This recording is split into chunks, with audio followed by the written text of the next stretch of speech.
Hello. Hi, how are you? Good. It was so quiet. I didn't realize the Zoom had even opened.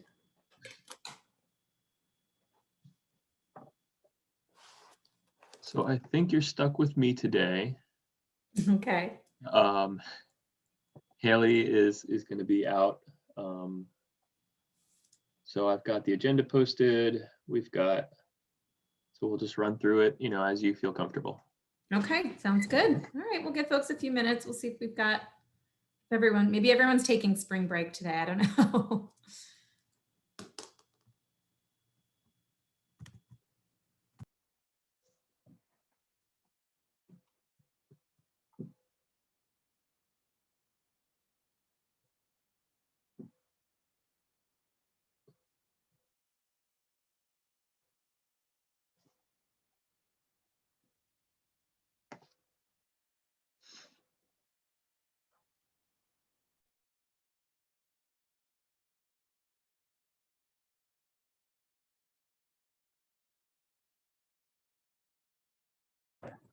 Good morning, everybody. Good morning. Wow. Bringing the energy. I like it. Had some good coffee this morning. Good.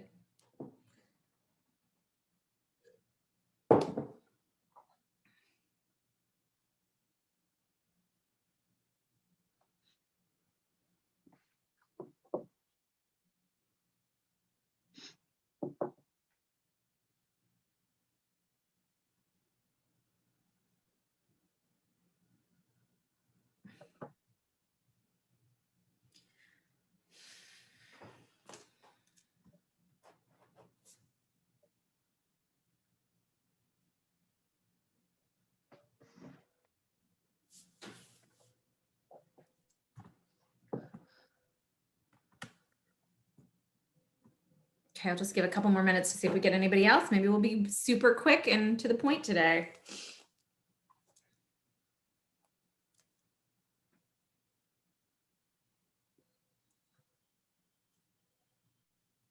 So I'm pleased to report I have two students starting with me. One started Monday, and she'll be kind of assisting me with the social determinants group. The other one, I just got final approval to start him. So he'll be picking up kind of where we think we can put him. Awesome. Yay. Yeah, That's so, so exciting. yeah, Will we have them through the summer, or is it just for the rest of the semester? Or? through June 30th when the funding runs out. Oh, okay. Got it. Right on. Okay, good. All right. Well, we can start going through this. Maybe we'll just be quick today. That's fine. I know everybody's either sort of trying to somewhat have a week off, maybe, but okay. And we're still ways out. What? Spring break. Are your kids on spring break? I mean, your students, but your own children as well, Aaron. Are you? My own children are actually my students at Eastside, so they're both of them. Yeah, my daughter starts next year. Oh, I love that. Yep. That is something I love about you. But is Eastside on spring break? Yeah, we're on spring. The whole state's on spring break. Is it? I thought there was some inconsistency. My kid is, but I can't all public schools are. Yeah.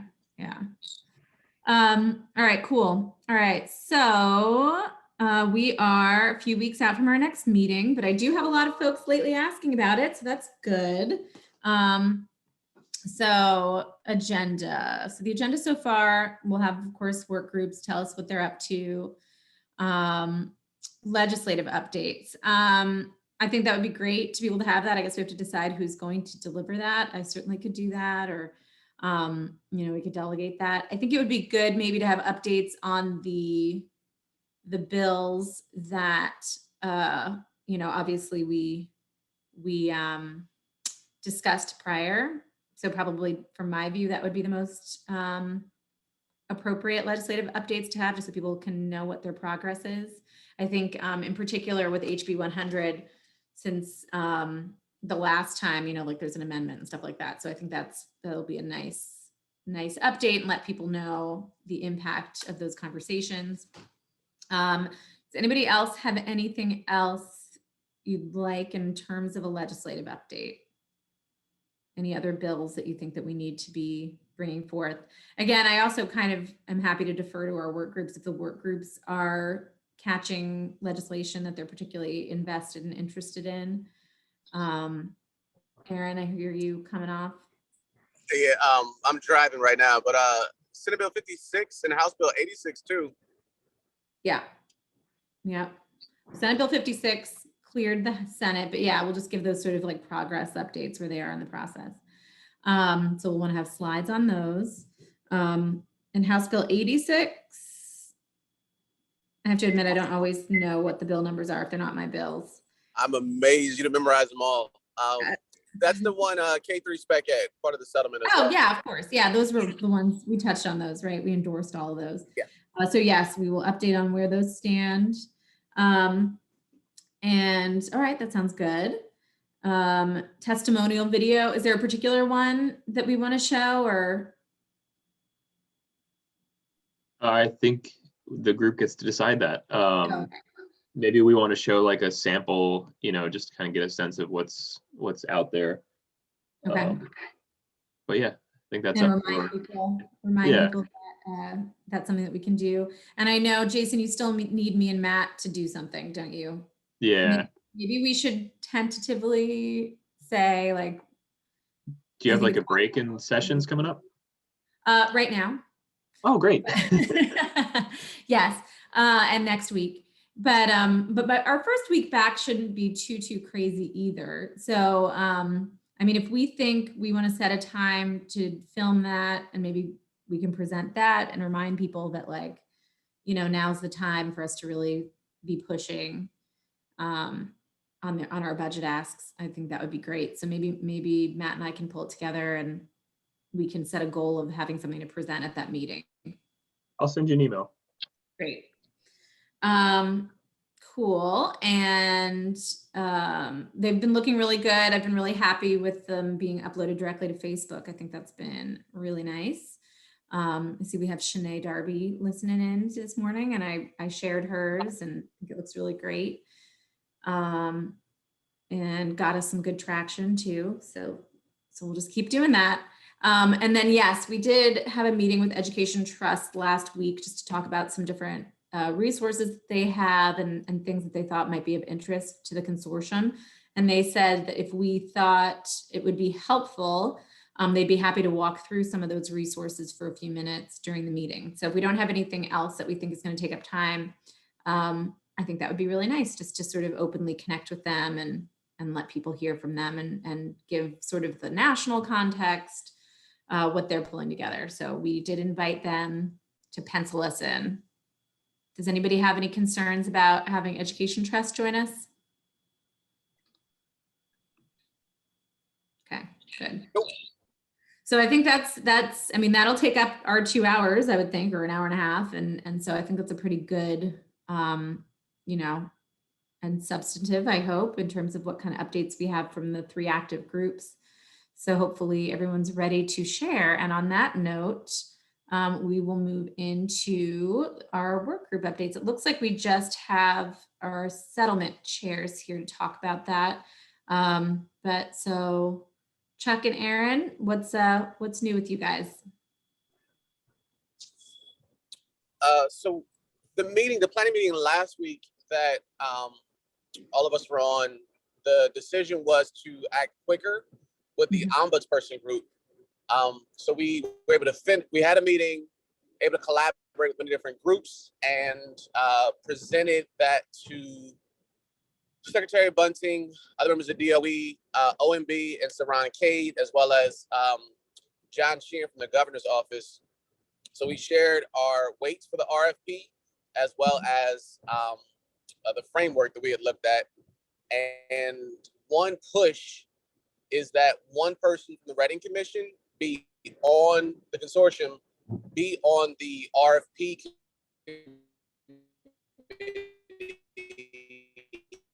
Oop, you might be driving into a dead zone, Aaron, but I think I got that. Yeah, make sure that we have for the ombuds. DOE's looking at that. I'd like to have that be approved by Reading. Yeah, sorry, you broke up for a minute, but I think I got it. Sorry, because I'm driving. DOE's looking at that, but also want to make sure that it was cool with the Reading Consortium, that somebody from Reading Consortium be on the RFP for the ombudsperson, because Reading is not partisan, Mhm. and also wouldn't be an organization because there are organizations that are applying for this RFP. Correct. So Do you have wanted a to make sense sure. from conversations with the department when they're going to be pulling the RFP committee together? They are pulling it together now. They don't have the committee yet, but would love to have Reading Consortium approve that. There Okay. be a Reading Consortium person.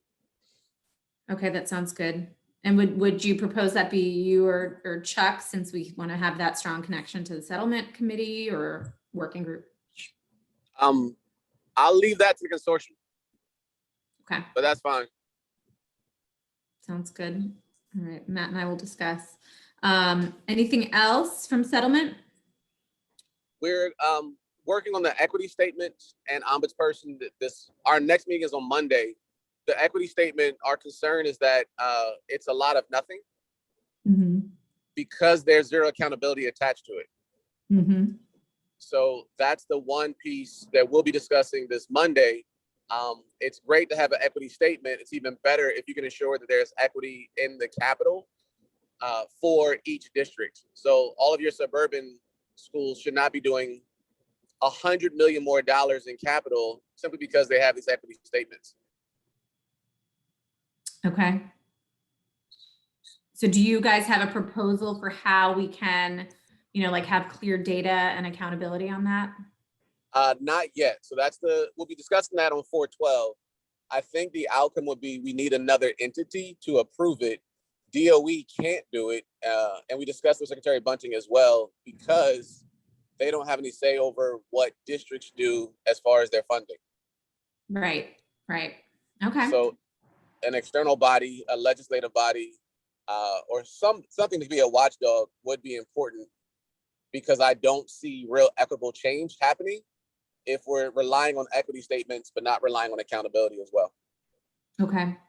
Would that be something, I mean, this is just a thought to seed. Would that make sense to happen kind of in relationship to the existing bond committee or members of that body? What do you guys think?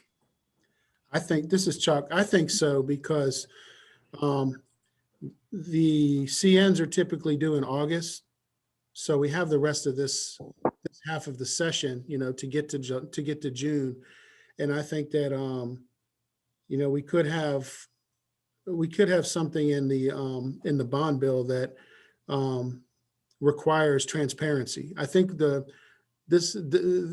lot of the conversations around transparency. You can't even see you're not even gonna be able to see what the equity statement is right now without FOIAing it, unless DOE says we commit to posting these things online. So, and I'm not saying they will or won't, we just don't know that. We haven't heard that commitment. So I think that if it's in epilogue or whatever, saying that the equity statement, or if it becomes part of law that the equity statement must be online, then it's actually DOE regulation. So I don't know if the bond bill can tell DOE you must put something in a regulation. I think it can. So it might just open that regulation back up for modification to include some kind of transparency and whatever else the committee comes up with. Okay. We did have a discussion last time. I'm trying to remember where the discussion was. I went through why the bond process for schools is not equitable. And it does tie to referendum reform in a way. And just the short version of the story is school districts will go to referendum or will do a CN for things that they absolutely need, first of all. And then while you're going out, you might as well ask for the things you want. What do you have to lose? You're already going to referendum. And then to pass a referendum, you take a look at where your voters are and you add some sweeteners in there in order to make it passable, because the referendum is a political process. So you end up, you go out for your needs, then you add your wants, and then you put in the sweeteners. And the sweeteners may or may not be a source of inequity. depends on where your active voters are. So it's all related. And I don't want to say that the plaintiffs or, the defendants or anybody in the settlement missed the mark. They just might not have known how the engine runs under the hood. Sure. So we're having those discussions. And if the folks who are talking about it, want to do some things to open that process up to the public, at least be transparent, I think it will help some things. But Awesome. referendum reform is another issue around bonds, but we're just talking about it with operating right now. Yeah, no, that's awesome. I love how your working group is getting into the deep stuff, the deep sources of inequities. It makes me so excited every time I hear what you guys are working on. And I don't know, this is just a editorial comment, but I would assume that sweeteners probably tend to lean into inequity just because, who are the active voters and who are the people who get the most attention from the district, and what serves them probably, is not always likely to be what is going to serve everyone. Certainly not our most vulnerable students whose families have a lot less political capital. Right. And I don't even, it's Exactly. not even, oh, go ahead, Aaron. I think you got it in I was there. just saying exactly. She got an Okay. amen. That was it. Yeah, and it's the sad thing is that sometimes you need those inequitable sweeteners in order to get the equitable stuff that you started to work on in the first place done. Right. So the system's not optimized. Yeah, definitely not. Cool. Well, keep it up, settlement committee. Does anybody have any questions for the settlement group? Look forward. I'm going to try to pop in on Monday. I haven't been able to pop into one of your meetings in a while, but the updates are so good. Okay. Social determinants. Jason, I think you are our sole representative with a link there. So I saw a meeting was canceled for next week. Do you have any other updates on what's going on? What's new with social determinants? So we're still kind of taking our presentations on the road to, partnering organizations, groups, anyone who will hear us. We've got, we canceled our upcoming meeting and decided to stick with our next two meetings, May 10th and June 14th. So that's our update for now.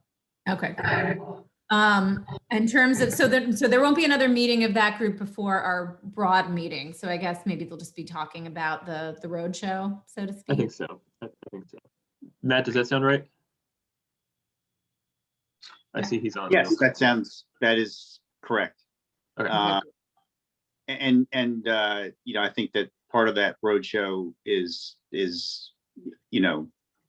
dedicated to trying to ensure that the recommendations that we've already made get implemented. Sounds great. So which also sort of relates back to the agenda for our meeting in April. It sounds like we have a limited, given when all that stuff's going to get substantively discussed, we have kind of a limited window of time to make our arguments. Okay, sounds great. Okay, cool. All right, so funding and governance. Brendan, I don't know if you've got an ability to give us an update of what's going on that front, or if anybody else. Go ahead, Brendan. I have not been working with funding and governance. Oh, you haven't? Shoot, sorry. Eugene You were tested settlement? his- Yes. Sorry, I do mix them up because both are touching our funding pieces. So, all right, so I guess we'll have to circle back on funding and governance. I believe we have some leadership meetings coming up to touch base with the chairs and just kind of see where things are standing. And for anyone on the call who doesn't know, I don't think we discussed this in our last broad meeting, maybe a couple of planning meetings ago, that we know that funding and governance and settlement have kind of, picked lanes when it comes to funding, right? And the governance and funding is really going to stay focused on like redistricting. Oh, thanks, Jason. Sort of the concepts behind redistricting and any needed funding associated with that. And so hopefully we'll be able to make some headway there. I had an interesting conversation with, actually, I think it was with Ed Trust. And this kind of is segue to something else we can touch on briefly. But yes, the two groups are going to work in tandem to kind of handle the short term and the long term. And so this sort of idea that like we are seeing a lot of influx in terms of like federal aid and things like that. And if there is an opportunity to think about, you know, what does this mean for like costs of potential redistricting proposals that might come forth from that working group, and whether or not there's resources there to support it if we get ahead of it and plan ahead of it. So just putting that out there in the context of the planning meeting. And obviously I think, you know, Matt and I can have that conversation with the leaders of that group, or Eugene if he pops on. But that we'll skip educators because we know where educators is not actively meeting, but supporting the relevant recommendations. In terms of legislative updates, you know, as I mentioned, we'll cover those in the full body meeting. It's basically just the progress of the particular bills that we have supported, you know, the K-3 special ed, the codification of the opportunity funding, and House Bill 100 for more mental health supports in our elementary schools.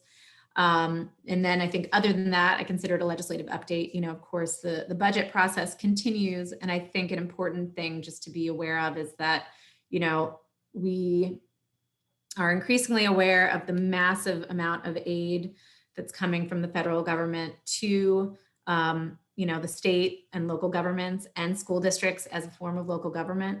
And, you know, what an opportunity that is. I'm hearing the word transformative a lot, but I think, you know, in our role as the consortium focused on educational equity, I'm hoping that folks, especially those that are touching the money subjects, are, you know, paying attention. I think that the big challenge here will be like, who are the stewards of these funds and how are you making sure that they're going to be serving our students equitably, and going to the types of things that we think will support equity. So just something to think about, but there really are just a ton, so many resources that, you know, I've heard people say that it's going to be difficult for us to spend all the money in the, like sort of the 2-year period that we have to spend it. So I'm sure we are happy to help spend that money the way that we know that it needs to be spent. So just, you know, we'll find ways as a consortium to be thoughtful and, you know, a bit of a watchdog on that, I hope. Okay. And then in terms of, Jason, you want to give any updates on, I know we already talked about the testimonial videos, it's ongoing, right? Yeah, they're being posted. I haven't had any new signups lately, but the videos are being posted and released. So they're up. Great. Good. And as I said, we, you know, I think Matt and I have to do our part, do our video, and help sort of, you know, re-up the call for folks to add their support, particularly, you know, the focus being, we've got some awesome budget asks, we've got plenty of resources to fulfill those and set us up for success in some of our other priorities. And yes, Aaron, I know you have lots of, you're ready to help schools spend money. And I do, I think we need to really be thinking about that capital piece. Like when all is said and done, we shouldn't have any schools that are, you know, in unacceptable condition. Well, I think it's also twofold. One, there's a lot of school leaders are not necessarily into construction. Mm-hmm. And so sometimes leaders need to have outside perspective to talk about how you can actually ensure there's better HVAC and better systems for schools, because we have too many schools right now that don't have the adequate capital infrastructure in place for students to be healthy. And then two, I'm also trying to work with DOE and with the state on doing info sessions or something to increase the amount of Black and brown business owners that are doing construction. Mm-hmm. It is a shame that in the state there are only 1 or maybe 2 contractors that are approved vendors for the state, which means they get automatic contracts because people don't want to go to RFP. And so it's a good old boy system that is still in effect. And we just need to make sure that the information is getting out there so that you can actually have larger equity, not just in schools, but also in the millions of dollars that are going through the state that are not going into Black and brown communities. That's an awesome point. And I think, you know, something that you might want to look into, and I'll see if I can find the link while we're still on, or I'll text it to you, is I guess this was the end of the 150th, we were able to fund a renewed disparity study on vendors for the state. And they just launched what they're doing with the consultant that they hired. They did this like fancy dancy website, which is obviously speaking exactly to that. So I'll make sure you have access to that so that you can kind of follow along with what they're doing. I mean, it's a study. It's not necessarily on the implementation phase, but I think it could offer some insight that maybe we could draw from in the short term, but definitely in the long term, so that we don't see the same disparities in vendors that we have sadly become accustomed to. So I'll see if I can find that in my email and get that to you.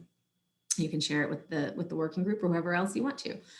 And then as Chuck, as you mentioned, you know, finding all the vendors to address learning loss. I think that's something that EdTrust is going to be bringing up that topic. And that's something that we as a consortium can engage in that conversation. I'm really interested. I'm hoping that the districts will be willing to share what they're planning, because I'm quite sure every LEA has something in mind for this. And I think that'll be an interesting thing to talk about. And something else, Aaron, that you said about school leaders, you know, not necessarily thinking in terms of capital. I think another conversation that came up with EdTrust that I'm sure they would be happy to talk to any of our work groups about is about working with school leaders, you know, on the school level, in engaging with budgets and spending and some of I feel like we've had some conversations, and maybe it was in the context of the settlement committee, about, you know, school level leaders and sort of maybe the lack of confidence in our culture of Delaware in the potential in the future of them having more sway over spending decisions. So anyway, just some interesting things that came up in our conversations with them that I think would be of interest to you guys moving forward. Anybody else have any thoughts on that? I don't know, Chuck, if you wanted to add any more color to your comment, but. No, not really. Just a couple comments on things that have been said, like the one about school leaders and budgets. Some are extremely great at budgets, and some are not so extremely great at budgets. And some are instructional leaders. They should all be great instructional leaders. But when I was young, I used to work in a doctor's office and doing billing. And the explanation to me was, this doctor is amazing at medicine, but just hates billing and hates the business side of things, you know, wants to be a medical practitioner. So, you know, I know that there was a thrust about 15, 20 years ago where principals should be the CEO of their building, and they should do the copier bills and the energy bills and all that kind of stuff. Some want to, some don't. So if, you know, we have to just, first and foremost, they need to be amazing instructional and school climate practitioners. So that's one thing said. Another is on procurement. So, you know, I've dealt a lot with procurement, and my last district has been part of the, I forget what we call it, the supplier diversity effort. And I know that my current district, we're trying to set up a supplier diversity conference, but COVID kind of messed with it. When we talk about vendors, let's make sure that if we're, and there's a whole thing with set asides and non-set asides and so forth, and can you do it, should you do it? That's a whole different, like you could have another consortium just on procurement. Yeah. When we talk about minority and women-owned businesses and veteran-owned businesses, though, the kind of like the unspoken thing to watch out for is it just the owner? Is it a 51% owner? And then everything beneath the level of the ownership is business as usual? Or is it truly that, you know, do you have a company that has diverse hiring practices all around and so forth? So, and that's one thing we've written into some of our recent contracts, is for them to show us your commitment to diversity and so forth, so that, you know, and we've done that for our, and if it doesn't come out in the actual RFP, we'll say it in our, but it's a whole procurement practice thing. It's, you've got to really get into it, but whether company is owned or whatever, it may make a difference, it may not. You really want staffed. And one thing we're looking for is when we did this with the Bancroft School, when we did our bid for the Bancroft School construction management firm, we were looking for commitment to, hiring diverse staff on the job site, not just like the guy with the wheelbarrow, but, it might be the lady with the white hard hat with the engineering drawings and stuff like that too. We want to see that. But I just think that there's so much progress we could still make with the procurement system. Just That's gotta- awesome. I'd love to see that language, and I'd love to see if that's something that we can sort of foster those conversations with LEA leaders and maybe sort of compare notes and say, hey, this is the policy that we use, and share best practices. That's one of the things our consortium is supposed to do, facilitate that across LEAs. We can't tell them what to do, but we can show you what the best thing going is and hold that up as a gold standard. Yeah, and it does, and that language is out there. It's in my marketplace. You look for the Bancroft construction management bid. It's out there for the public, but it's just, you really have to dig in and see. You have to see. You can't just, language isn't going to just change. It's like an equity statement on a certificate of necessity, right? You actually got to do Right. it. Yeah. Well, this is good. I'm glad that our equity conversation, I mean, obviously we're focused on the students, but there's a lot of dimensions to equity, knowing that our districts and our schools are such, play such an important role in our communities. And that's a big piece too. So again, good job, guys. March newsletter metrics. Jason, is that something you have, or was that a Haley thing? So that was a thing we wanted to let you know. Alexis has been able to put together a really interesting document with all of the cool metrics on kind of where the newsletter is going, who's reading it, how much time they're spending on it, that sort of thing. I don't have it, but she can probably give a presentation on that next week. Great. Yeah. Add it to the agenda for next week. That sounds very good. April newsletter. So it looks like, let's see. So by the end of next week, or I guess it's that Thursday. Oh, you fine. Thank you.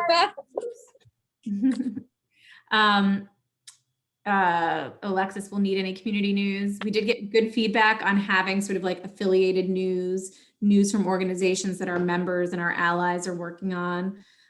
So hopefully we can draw some more information from folks that we can be sharing. Likewise, I know I'm going to include some Reading updates in my constituent newsletter that's going out in the next week or so. So I would also encourage anyone, and we should maybe encourage members in some way, Jason, to sort of do that reverse, forward our newsletter, or put a little something about Reading in their newsletter if anything's going out, particularly before the 29th. So if we can maybe provide something to people, that I think that would be great. Legislative updates in the newsletter. What are the parameters? I think the easiest thing to do there is, we endorsed a set of legislation as of our last meeting. So I think it would be fine to mention those pieces of legislation, describe them briefly, and maybe just give an update on where they stand in the process, and encourage people reading our newsletter to follow along and offer their support as needed. It might be good to if there is like an upcoming committee hearing, for example, on one of these bills that we actually know about, and we may or may not by the time this goes out, maybe just list that information so folks can tune in, sign up for public comment, that kind of thing. Anyone else have any thoughts on that? All right. Okay.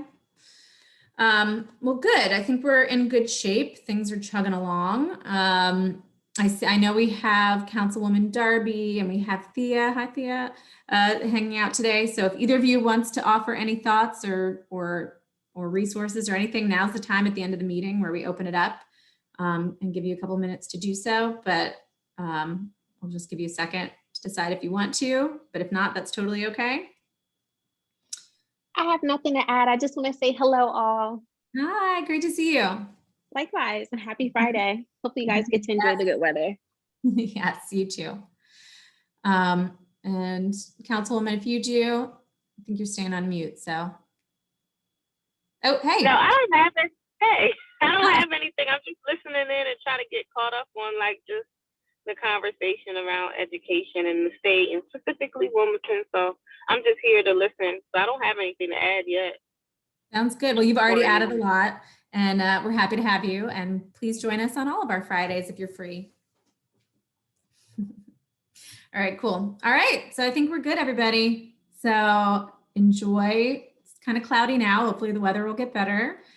And just have a great weekend, and I'll see you all next week in various ways. Cool. All right, see you later.